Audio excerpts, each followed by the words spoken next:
नमस्कार, मी डॉक्टर कविता राणे. बुलेटिनमध्ये आपल्या सर्वांचं स्वागत. बुलेटिनच्या सुरुवातीला बातमी आहे कोकणातून. कोकणाच्या समुद्रामध्ये एक बोट बुडाली आहे. घटना आहे देवगडमधली. सिंधुदुर्गमधल्या देवगड इथे अलमका बोट बुडाली आहे. या बोटीवर एकूण 20 खलाशी होते. या सर्व खलाशांना वाचवण्यात यश आले.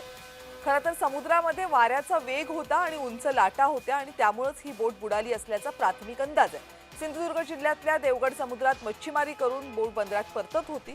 अलमका बोट पर्ससीन नौका आहे. वादळी वाऱ्याच्या तडाख्यात ती सापडली आणि समुद्रामध्ये बुडाली. या नौकेवर तांडेलासह जवळपास 15 ते 20 खलाशी होते. अचानकपणे वाऱ्याचा वेग वाढला आणि उंचच लाटा उसळू लागल्या. त्यामुळे नौकेचा तोल गेला आणि ही दुर्घटना घडली.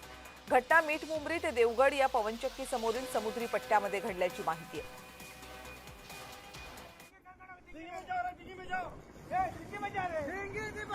এটা আমি ছিলুম কাল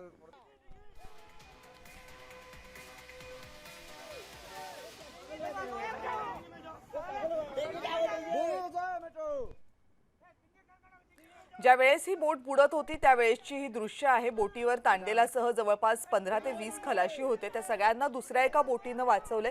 मासेमारी बोट आहे ही. पर्ससीन नौका आहे जी मासेमारी करून किनाऱ्याकडे परत येत होती, बंदराकडे परत येत होती.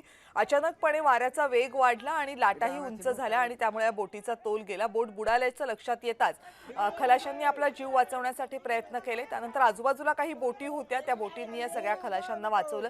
किनारा फार दूर नव्हता, मात्र तरीही ही बोट वाचवण्यामध्ये यश येऊ शकलं नाही. बोट बुडाली.